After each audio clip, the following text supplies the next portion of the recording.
तो गाइस स्वागत है आप सभी का एक न्यू वीडियो में। और आज रॉ पर हमें कोडी रोड्स और सेथ रॉलिंस का एक बहुत ही कमाल का प्रोमो सेगमेंट देखने को मिला, जहां पर उन्होंने समवन ब्रदर्स यानी रोमन रेंस और द रॉक को भी चैलेंज कर दिया है।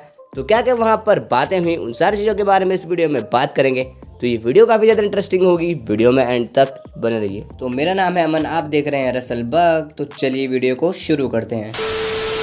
तो गाइस सबसे पहले हम देखते हैं कि हमारे दी अमेरिकन नाइटमेयर कोडी रोड्स यहाँ पर रिंग में आते हैं। इसके बाद वो ऑडियंस से पूछते हैं कि हमें किस बारे में बात करनी चाहिए। वो कहता है कि मुझे ये लगता है कि हमें इस बारे में बात करनी चाहिए कि कैसे रेसलमेनिया के मेन इवेंट में मैं अनडिस्प्यूटेड चैंपियनशिप के लिए रोमन रेंस को चैलेंज करूंगा। यहाँ पर कोडी के चैंट्स लगने शुरू हो जाते हैं। कोडी रोड्स कहते हैं मैंने इस बारे में बात करने में थोड़ी सी लेट कर दी, लेकिन इस बारे में मैं बात इसीलिए कर पा रहा हूँ क्योंकि तुम लोगों ने मेरी मदद की, तुमने मेरे लिए अपनी आवाज उठाई और तुमने पूरे हफ्ते मुझे यहाँ पर पूरे वर्ल्ड वाइड में ट्रेंड करवाया। तुम चिल्लाते रहे, तुम बोलते रहे, तुम फैलाते रहे और इसी तरह से तुमने मेरी आवाज उठाई और वो चीज थी। इसके बाद हम देखते हैं कि यहाँ पर ऑडियंस वी वांट कोडी के चैंट्स लगाने शुरू कर देती है। कोडी रोड्स कहते हैं शुक्रिया, मुझे नहीं पता कि मैं किस तरह से तुम्हारा ये एहसान चुका पाऊंगा और मुझे लगता है इसके लिए केवल एक ही रास्ता है। इसके बाद वो यहाँ पर रेसलमेनिया के साइन की तरफ देखने लगते हैं और अब मुझे लगता है तुम लोग मुझे इमोशनल कर दोगे क्योंकि मैं एक काफी ज्यादा जुनूनी बंदा हूँ। मुझे इस जगह के लिए काफी ज्यादा जुनून है और मेरी इस जगह से एक लेगेसी जुड़ी हुई है और मेरी जो राशि है वो कर्क है और मैं यहाँ पर इमोशनल भी नहीं हो सकता क्योंकि फिर मैं एक क्राई बेबी बन जाऊंगा। इसके बाद हम देखते हैं यहाँ पर रॉकी सक्स के चैंट्स लगने शुरू हो जाते हैं और तुम लोग कहते हो कि तुम्हें कोडी चाहिए, लेकिन एक ऐसा बंदा है जो कि 100% ये चीज नहीं सुनना चाहता और वो बंदा एक टाइम पे बहुत ही ज्यादा फेमस बंदा हुआ करता था और वही बंदा ओरिजिनल पीपल चैंप हुआ करता था और ये वही बंदा है जो कि इस वर्ड को लाया जो कि कोडी क्राई बेबी है। चलो जरा इसे देखो। इसके बाद हम देखते हैं कि कोडी रोड्स यहाँ पर रॉक और पैट मैकेफी का शो दिखाते हैं जहाँ पर द रॉक यहाँ पर कोडी रोड्स और उनके फैन की बेइज्जती कर रहे होते हैं। कोडी रोड्स कहते हैं मुझे पता है पिछली बार जब उसने प्रोमो दिया था तो वो काफी ज्यादा अलग था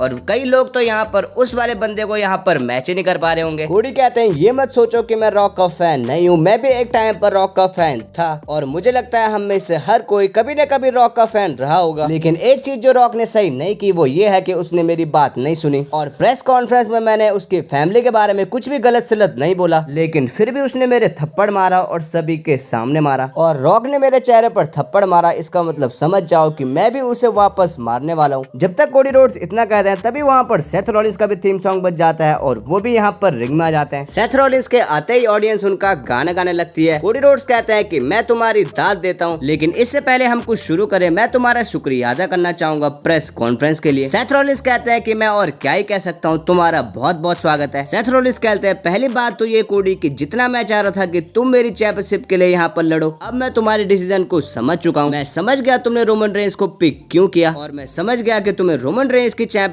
क्यों चाहिए, क्योंकि तुम्हें अपनी स्टोरी फिनिश करनी है ना। और इस दुनिया में काफी सारे ऐसे लोग हैं जो कि चाहते हैं कि तुम अपनी स्टोरी फिनिश करो और जब तुमने अपना डिसीजन ले लिया तो अब मैं तुम्हें पूरी तरह से ये क्लियर कर देता हूँ कि तुम्हें अपनी स्टोरी फिनिश अब करनी होगी। तुम्हें ये स्टोरी तुम्हारे लिए खत्म करनी होगी, तुम्हें अपने फादर के लिए खत्म करनी होगी, तुम्हें ये मेरे लिए करनी होगी और तुम्हें ये सारे लोगों के लिए करनी होगी जो भी आज यहाँ पर आए हैं। और मैं तुम्हें बताता हूँ ये किस लिए, क्योंकि अगर तुमने रोमन रेंस को रेसलमेनिया में नहीं हराया, अगर तुमने रेसलमेनिया में उसकी अनडिस्प्यूटेड चैंपियनशिप नहीं ली, तो रेसलमेनिया के बाद वाला टाइम काफी ज्यादा अंधकार में होने वाला है। क्योंकि अभी हमारे पास मॉडर्न एरा का काफी पावरफुल चैंपियन है यानी रोमन रेंस है, उसे उसके बाद और भी पावर मिल जाएगी, उसे उसके बाद और भी छूट मिल जाएगी, यानी इसका मतलब वो यहाँ पर कम दिखेगा, यानी इसका मतलब वो यहाँ पर कम अपनी चैंपियनशिप को डिफेंड करेगा और ये हमारे आखिरी मौका है कि हम उससे वो टाइटल ले लें, उससे वो पावर लेकर हम ऑडियंस को दें। ऑडियंस यहाँ पर कोडी के चैंट्स लगाने शुरू कर देती है। सेथ रॉलिंस कहते हैं कि तुम इस काम के लिए भले ही एक सही बंदे हो, लेकिन कोडी रेसलमेनिया के तुम्हारे प्लान्स क्या हैं? क्योंकि पिछले साल तुम टाइटल नहीं जीत पाए थे, वहाँ पर ऊसोस थे, वहाँ पर पॉल हेमन था, वहाँ पर सोलो सिकोआ था और तुम अपना काम पूरा नहीं कर पाए, इसलिए तुमने इस साल भी लड़ा और तुम इस साल का रॉयल रंबल भी जीते और अब तुम्हें अपॉर्चुनिटी मिली है एक बार फिर से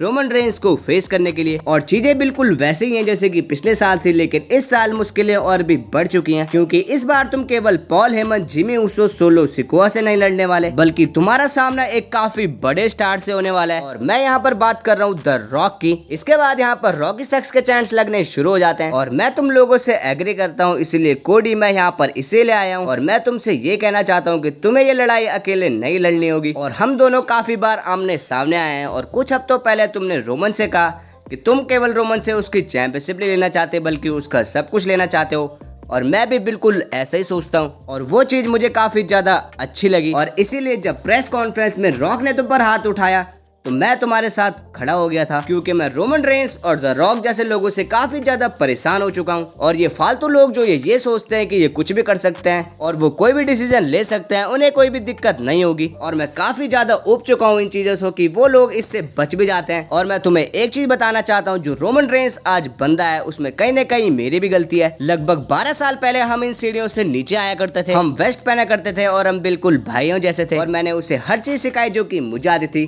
मैं भी कहीं ना कहीं उसके लिए रिस्पॉन्सिबल हूँ, लेकिन मैंने कभी भी नहीं सोचा था कि वो इतना बड़ा मॉन्स्टर बन जाएगा। और अब उस मॉन्स्टर के 2 सर आ चुके हैं, क्योंकि वो एक ऐसे बंदे के बगल में खड़ा है जो कि बिल्कुल उसके ही जैसा है, वो एक ऐसे बंदे के साथ खड़ा है जो कि बिल्कुल उसकी तरह सेल्फिश है। लेकिन जब यहाँ पर ब्लड लाइन से लड़ने की बात आती है, जब यहाँ पर रोमन से लड़ने की बात आती है, या फिर जब यहाँ पर द रॉक से लड़ने की बात आती है, तो इस दुनिया में केवल एक ही ऐसा बंदा है जो कि तुम्हारे यहाँ पर शील्ड बन सकता है। और मैं तुम्हें एक हिंट देता हूँ, वो एक टाइम पे आर्किटेक्ट था, अब वो एक विजनरी है, एक रिवॉल्यूशनरी है, और वो है सेथ फ्रिकिंग रॉलिंस। इतना कहकर सेथ रॉलिंस माइक फेंक देते हैं और ये सेगमेंट यहीं पर खत्म हो जाता है। तो गाइस यहाँ पर सेथ रॉलिंस ने कहीं ना कहीं बता दिया है कि चाहे जो भी हो, सेथ रॉलिंस हमेशा यहाँ पर कोडी रोड्स के साथ खड़े रहने वाले हैं और वो चाहते हैं कि कोडी रोड्स यहाँ पर रोमन रेंस को हराएं। और उन्होंने बता दिया है कि कोडी रोड्स को अपनी स्टोरी फिनिश करने में सेथ रॉलिंस यहाँ पर पूरी हेल्प करेंगे।